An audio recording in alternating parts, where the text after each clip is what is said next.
Mario Dumont. Une feuille de route impressionnante. Un curriculum vitae aussi long que le pont de la Confédération. Curriculum vitae aussi long que le pont de la Confédération.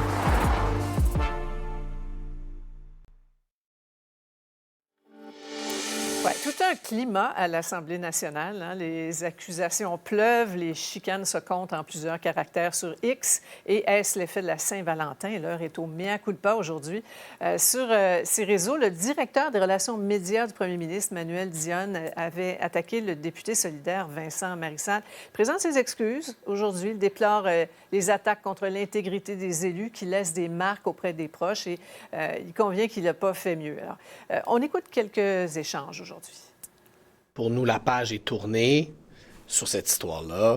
Le premier ministre du Québec ne peut pas se promener comme un petit bouli de cours d'école puis distribuer... C'est mon critique de la fonction de premier ministre? Bien, pas pendant ces quelques secondes-là. Bon, c'est reparti. J'ai pas fini tant que c'est pas fini. Un vrai téléroman, Paul?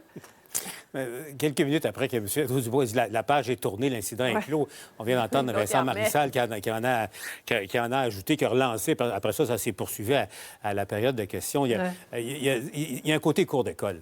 On va en convenir. Bon, qu'il y ait un climat intense et qu'il y ait des échanges métal sur métal, comme disaient un de nos célèbres collègues malheureusement partis trop vite, c'est correct, ça va. Mais là, ça a dérapé. Évidemment, il y a du personnel politique qui est intervenu sur les médias sociaux. C'était pas que du chamaillage entre élus, mais tu sais, le petit côté c'est pas moi, c'est toi qui as commencé, tu sais, ça fait un peu étrange au moment où il y a peut-être d'autres sujets un peu plus importants et sérieux à discuter. Et l'autre partie du téléroman, là, la chicane Guilbeault-Bérubé, tout ça par réseaux sociaux interposés. Le député péquiste qui joue l'ironie, le sarcasme. Là, mais bon, en bout de piste, en effet, quel effet sur le citoyen lambda? Quelle utilité, Emmanuel?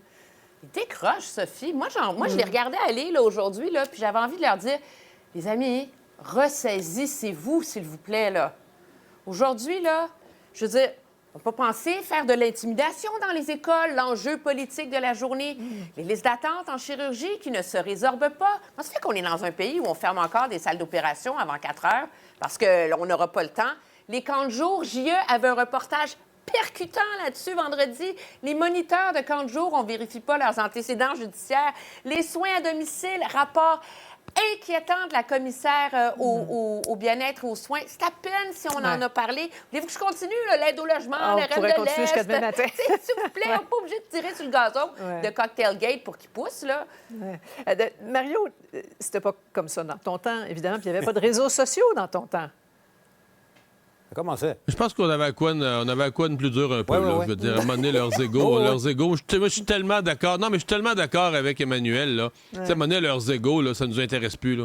C'est leurs histoires entre eux. Tu t'es excusé, mais pas assez bien excusé. C'est du niaisage, totalement. Je pense que les gens s'attendent à ce que leur Parlement revienne sur la liste de problèmes qu'Emmanuel a nommés et plein d'autres. Là. La personne qui attend une chirurgie présentement puis qui regarde entre eux autres, là, c'est plus digne. Là. Bon, alors, passons à autre chose et à un autre sujet. Ottawa, le NPD qui lâche un peu le Parti libéral, là, qui lance un ultimatum au gouvernement sur fond de dossier d'assurance médicaments. Quelle est la stratégie de Jagmeet Singh, Emmanuel?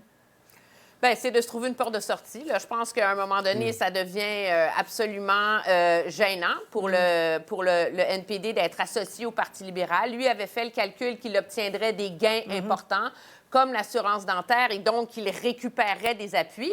Or, tous les appuis que perd Justin Trudeau, ils ne s'en vont pas au NPD. Donc, c'est perdant-perdant pour lui. Et à un moment donné aussi, il y a une limite à se faire niaiser par le gouvernement. Là. Je veux dire, le projet de loi cadre pour une assurance médicaments était supposé être déposé à la Chambre des communes avant le 31 décembre dernier. Donc, à un moment donné, soit il met sa menace à exécution ou il rentre chez eux, là, mais c'est parce que c'est comme, il est complètement coincé, là, donc il y a une obligation de taper du pied, puis les gens l'espèrent au sein de son parti, de se libérer du joug de cette entente-là qui les discrédite. Oui. Qui va payer pour ce programme-là, au fait, Paul? Où sont les milliards? Regardez-moi ça. C'est une bonne question et sans doute une bonne opportunité pour ce gouvernement de se ramener, de se recentrer là, sur la question de l'état des finances publiques. Pour le NPD, c'est peut-être la stratégie assez osée, merci, qu'ils ont choisie pour la stratégie de survie, parce qu'en ce moment, si rien ne changeait, le NPD, avec les sondages actuels, pourrait conserver. Tom Mulcair, je lui posais la question tout à l'heure, selon lui, une quinzaine de comtés au maximum. Donc, ils y vont pour une autre stratégie dans l'espoir que dans un an et demi, ça leur rapportera. Ouais. Mario, si l'entente ne tient plus, cela dit, c'est pas nécessairement synonyme de la chute du gouvernement, là. Non, ça veut juste dire qu'il n'y a plus l'appui automatique du NPD à tous les votes importants. Donc, 1 à 1 à la pièce, M. Trudeau devrait se négocier un appui qui pourrait être parfois le NPD, parfois le Bloc. Moi, je veux dire, compte tenu de ça, si j'avais été Justin Trudeau, ça n'a plus d'allure. On vient de créer un programme de garderie, un programme de soins dentaires. Là, on aura un autre programme d'assurance médicaments. Le Canada est endetté par-dessus la tête. Puis là, on crée des programmes sociaux à 2 par année qui coûtent des dizaines de milliards. Moi, si j'étais Justin Trudeau, j'aurais dit, regarde, moi, je gère le pays, je dois m'occuper des finances, là. Fait que l'entente, si tu veux la déchirer, déchire-la, c'est fini, là, on joue plus, là. Il y a un point où il faut que quelqu'un mette fin à cette récréation de dépenses inopinées, là, tu sais. Comme si le gouvernement se faisait tenir par la poignée à la gorge, puis est obligé de dépenser des milliards pour faire plaisir à l'autre pour son vote. C'est plus raisonnable comme contribuable. Moi, je décroche, là. Ouais. Merci beaucoup à vous trois. On se retrouve demain. À demain. Au revoir. Au revoir.